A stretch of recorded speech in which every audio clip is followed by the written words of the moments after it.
Hello friends, मैं अंकिता स्वागत करती हूँ आपका वर्ल्ड ऑफ फिजिक्स में। आज हम पढ़ने वाले हैं nuclear physics. Okay, nuclear physics के आज हम इम्पोर्टेंस देखने वाले हैं। न्यूक्लियर फिजिक्स होता क्या है, इसका कौन से डिफरेंट डिफरेंट फील्ड में इसका इम्पोर्टेंस है, उसको स्टडी करने वाले हैं। और ये कैसे इन्वेंट हुआ उसके बारे में भी पढ़ेंगे। ओके, देखो बच्चों, न्यूक्लियर फिजिक्स और एटॉमिक फिजिक्स में आपको कंफ्यूज नहीं होना है, ठीक है। पहले न्यूक्लियर फिजिक्स क्या है वो देख लेते हैं। न्यूक्लियर फिजिक्स क्या है, इसमें हम किसकी स्टडी करते हैं? It is a study of protons and neutrons. Okay, और ये प्रोटॉन्स और न्यूट्रॉन्स कहाँ पे प्रेजेंट होते हैं? ये प्रेजेंट होते हैं centre of the atom.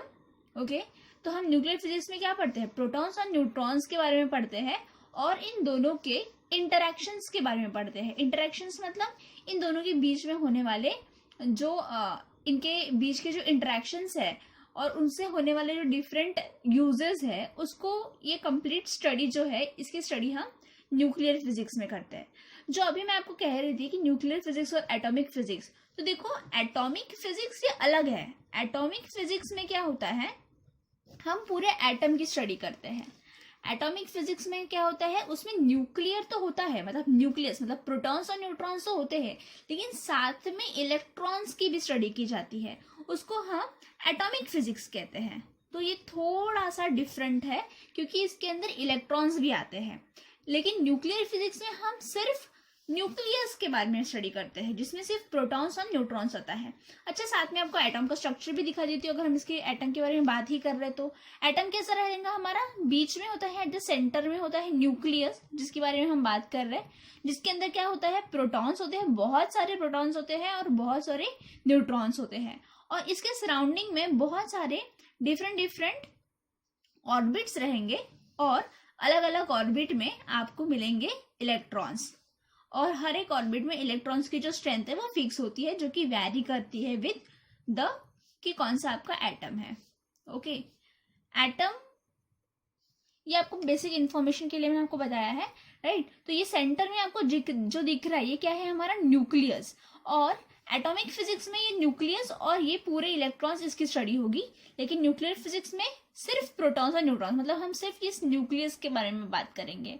Okay, अच्छा, मैंने आपको कहा था कि इंटरेक्शन, इनके बीच में इंटरेक्शन की हमने बात की थी। वो इंटरेक्शन यानी क्या है? तो प्रोटॉन्स और न्यूट्रॉन्स इन दोनों के बीच में एक बहुत अट्रैक्टिव फोर्स होता है, जिसको हम कहते हैं न्यूक्लियर फोर्स। क्या कहते हैं उसको? Nuclear force. ये जो न्यूक्लियर फोर्स होता है प्रोटॉन्स और न्यूट्रॉन्स के बीच में, it is the strongest force. मतलब हमारे पूरे अर्थ पे, हमारे यूनिवर्स में आप बोल सकते हो, यूनिवर्स में जितने भी और दूसरे फोर्स, हमने बहुत सारे फोर्सेस पढ़े हैं। ग्रेविटेशनल फोर्स पढ़ा है हमने, कॉन्टैक्ट, नॉन कॉन्टैक्ट फोर्स, बहुत सारे डिफरेंट फोर्सेस पढ़े हैं। उन सभी फोर्सेस, आप जितने भी फोर्सेस है, उन सभी फोर्सेस में से सबसे स्ट्रॉन्गेस्ट फोर्स होता है न्यूक्लियर फोर्स, जो किन के बीच में होता है? प्रोटॉन्स और न्यूट्रॉन्स के बीच में। इसको हम डिटेल्स में बाद में पढ़ेंगे। अभी हमारे लेक्चर का जो मेन इंपॉर्टेंट ये है, वो ये है कि न्यूक्लियर फिजिक्स के हमारी इंपॉर्टेंस क्या है हमारे डेली लाइफ में। ओके, आपको ये डेफिनेशन समझ में आ गई। अब देखते हैं कि यहाँ इसका इंपॉर्टेंस क्या है अलग अलग फील्ड में। तो सी, जो इंपॉर्टेंस है न्यूक्लियर फिजिक्स का, सबसे पहले तो आता है हमारा nuclear power. Okay, nuclear power.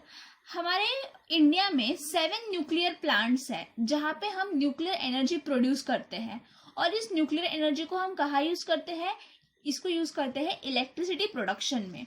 Okay, देखो बच्चों, पहले जो है या फिर अभी भी मोस्ट ऑफ द जो हमारी इलेक्ट्रिसिटी बनती है इंडिया में या फिर बाहर भी, वो कोल से बनती है। लेकिन कोल के बहुत सारे डिफरेंट डिसएडवांटेजेस है।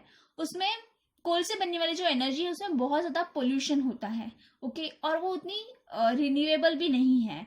मतलब कोल का एक कोल क्या है? एक रिसोर्स है जिसको बनने में बहुत टाइम लगता है। कोल को यूज करना तो आसान है, लेकिन उसका जो प्रोडक्शन है वो हमारे हाथ में नहीं। It is not man made. Okay, it is one kind of resources. तो जब कोल डिस्टिंक्ट हो जाएगा, जब उसके रिसोर्सेज खत्म हो जाएंगे, तो उसका जो यूज है वो वैनिश हो जाएगा। इसलिए अभी न्यूक्लियर पावर के थ्रू, ये जो न्यूक्लियर एनर्जी है उसके थ्रू हम इलेक्ट्रिसिटी प्रोड्यूस करते हैं। कहाँ पे यूज करते हैं हम? कहाँ होते हैं ये nuclear energy produce? Nuclear power plants में होती है। हमारे इंडिया में 7 न्यूक्लियर पावर प्लांट्स है। उसमें से जो सबसे ज्यादा एनर्जी प्रोड्यूस होती है वो होती है कुडाकुलम न्यूक्लियर पावर प्लांट में, जो कि कहाँ पे प्रेजेंट है, तमिलनाडु में।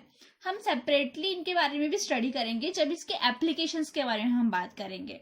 ओके, दूसरा है न्यूक्लियर वेपन्स। देखो न्यूक्लियर वेपन्स आपको याद होगा, अब तक तो सिर्फ न्यूक्लियर वेपन्स 2 ही बार यूज हुए, इसको हम वारफेयर में यूज करते हैं। तो इनका यूज अब तक 2 ही बार हुआ है। एक तो बहुत ही फेमस है, आपने सुना ही होगा, जापान ने किया था, जापान में हुआ था क्या, हिरोशिमा और नागासाकी में जो बॉम्ब फेंके गए थे वो कौन से थे, न्यूक्लियर वेपन्स थे, राइट, वर्ल्ड वॉर के टाइम में। लेकिन अभी भी जो न्यूक्लियर वेपन्स है उनको यूज किया जाता है, बहुत सारे कंट्रीज है, यूके में सबसे ज्यादा न्यूक्लियर वेपन्स अभी भी एग्जिस्ट है, इवन इंडिया में 120 न्यूक्लियर वेपन्स एग्जिस्ट करते हैं, राइट। ये न्यूक्लियर वेपन्स को बनाते किससे है, इसके पीछे भी क्या होता है, एक फिजन और फ्यूजन रिएक्शंस होती है। फिजन फ्यूजन रिएक्शंस के थ्रू न्यूक्लियर वेपन्स को बनाया जाता है। फिजन में क्या होता है, ये जो हमारा न्यूक्लियस है, जो हम न्यूक्लियस के बारे में बात कर रहे हैं, इसका ही फिजन होगा। फिजन यानी ब्रेक डाउन, मतलब आपका जो न्यूक्लियस है वो 2 छोटे छोटे न्यूक्लियर में डिवाइड हो जाएगा, उसको हम फिजन कहते हैं, न्यूक्लियर फिजन। और फ्यूजन का मतलब क्या होता है, 2 छोटे छोटे न्यूक्लिया, ठीक है, 2 छोटे छोटे न्यूक्लिया या न्यूक्लियस फ्यूज हो जाएंगे, उसको हम फ्यूजन कहते हैं। ओके, तो ये सिंपल सा बेसिक सा मीनिंग है फ्यूजन और फ्यूजन का। इसके भी बहुत सारे डिफरेंट एप्लीकेशंस है, इसको भी हम बाद में डिटेल्स में कवर करेंगे। नेक्स्ट है न्यूक्लियर मेडिसिन। तो मेडिसिन के फील्ड में भी ये जो न्यूक्लियर फिजिक्स है इसको बहुत जगह यूज करते हैं। जैसे कि देखो, ट्यूमर का डिटेक्शन जो होता है, हमारे बॉडी में बहुत सारी जगह ट्यूमर बन जाते हैं, तो उन ट्यूमर्स को डिटेक्ट करने के लिए भी न्यूक्लियर फिजिक्स, न्यूक्लियर एनर्जी जो है उसका यूज किया जाता है। इवन कैंसर डिटेक्शन के लिए भी यूज कर सकते हैं, और इमेजिंग, हमारे बॉडी पार्ट्स की इमेज निकालने के लिए भी यूज किया जाता है। इसके अलावा भी बहुत सारे इसके यूजेस है in the field of medicine.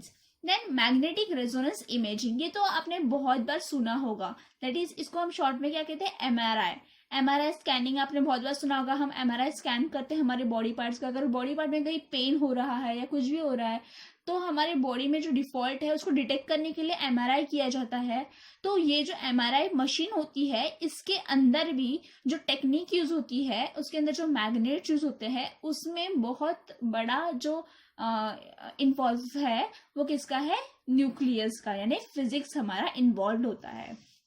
Next है, इसका इंपॉर्टेंस होता है in the industrial and agricultural, मतलब इंडस्ट्रीज में भी बहुत यूज होता है। कुछ एग्जांपल्स देख लेते हैं। इंडस्ट्रीज में अगर पाइपलाइंस में कहीं लीकेज है तो मैन्युअली हम बिल्कुल जो माइन्यूट लीकेजेस होते हैं उनको डिटेक्ट नहीं कर सकते। ओके, आप हाथ से या फिर जो छोटे मोटे बड़े जो लीकेजेस है उनको आराम से डिटेक्ट कर सकते हैं, लेकिन बहुत ही माइन्यूट अगर कोई कहीं पे लीकेज है पाइपलाइंस में, तो उस माइन्यूट डिटेक्ट को डिटेक्ट करने के लिए हमें न्यूक्लियर जो एनर्जी होती है उसका यूज करना पड़ता है। देन रेडियोग्राफी है, मतलब रेडियोएक्टिव सब्सटेंसेस का यहाँ पे यूज होता है।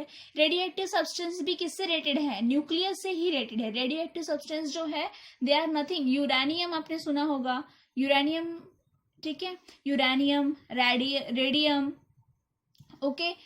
तो ऐसे बहुत सारे रेडियोएक्टिव सब्सटेंसेस है जिनको यूज किया जाता है। ओके, देन कोबाल्ट, ये सब आइसोटॉप्स है कोबाल्ट। तो कोबाल्ट 60 बहुत जगह यूज होता है, ये मेडिसिन में भी यूज होता है और इंडस्ट्रीज में यूज होता है। तो ये इसमें भी किसका यूज है, ये सब क्या है, यूरेनियम, रेडियम, कोबाल्ट 60, ये सब क्या है, दीज आर ऑल न्यूक्लियाई। ये सब क्या है, न्यूक्लियस है, ये न्यूक्लियाई बोलते हैं हम इसको, जिसके अंदर क्या है, प्रोटॉन्स एंड न्यूट्रॉन्स। ओके, तो it is a part of nuclear physics only.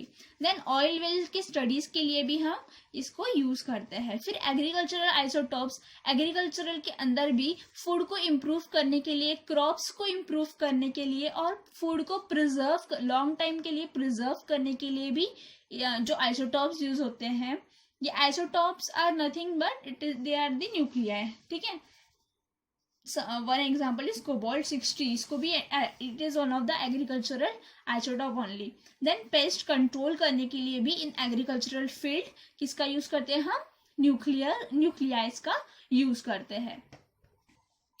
अभी देखते हैं, अभी जो हमने सब इम्पोर्टेंस देखे न्यूक्लियर फिजिक्स को, उसी को मैंने एक चार्ट के फॉर्म में यहाँ पे रिप्रेजेंट किया है, सो एज कि आपको रिवाइज करने में आसान हो।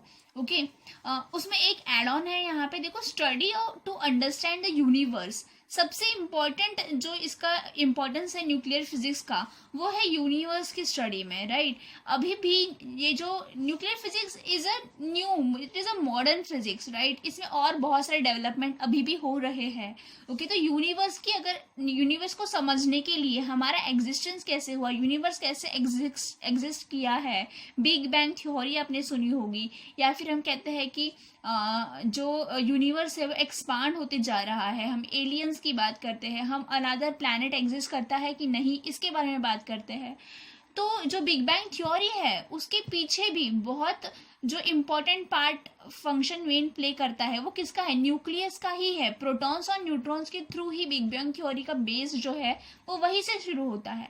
तो कंप्लीट यूनिवर्स की जो स्टडी है उसके पीछे भी क्या है, न्यूक्लियर फिजिक्स का बहुत इंपॉर्टेंट रोल प्ले है। तो इसको और अच्छे से समझने के लिए हमें क्या क्या स्टडी करना है इंपॉर्टेंट। अगर हमें यूनिवर्स को समझना है तो सबसे पहले हमें पता होना चाहिए न्यूक्लियर फिजिक्स के बेसिक्स के बारे में। न्यूक्लियर फिजिक्स क्या है, न्यूक्लियस क्या है, व्हाट इज प्रोटॉन्स, न्यूट्रॉन्स, और उनका बेस क्या है, वो कैसे फॉर्म हुए। अगर उनको हम अच्छे से स्टडी कर पाएंगे तभी जाके हम हमारे यूनिवर्स को भी अच्छे से समझ पाएंगे। और वैसे ही हम बाकी के जो हमने अभी तक जितने भी हमने उसके इम्पोर्टेंस देखे, पावर, वेपन्स अगर हमें बनाने हैं, मेडिसिन में अगर हमें यूज करना है, इमेजिंग करनी है, ठीक है, इंडस्ट्रियल्स में अगर हमें यूज करना है न्यूक्लियाइज को, या फिर एग्रीकल्चर आइसोटॉप्स में, तो इन सभी के लिए हमें क्या पता, अगर हमें इन सब के इसमें न्यूक्लियस को यूज करना है, न्यूक्लियस को हम यूज करते हैं, तो उसके पीछे का जो बेसिक नॉलेज है वो हमें पता करना बहुत इंपॉर्टेंट है। इसीलिए न्यूक्लियर फिजिक्स का स्टडी करना यहाँ पे बहुत ज्यादा इंपॉर्टेंट हो जाता है। ओके अभी तो हमने ये सब देख लिया कि न्यूक्लियर फिजिक्स क्या है और इसके कहाँ डिफरेंट डिफरेंट फील्ड्स में इसका इम्पोर्टेंस क्या है।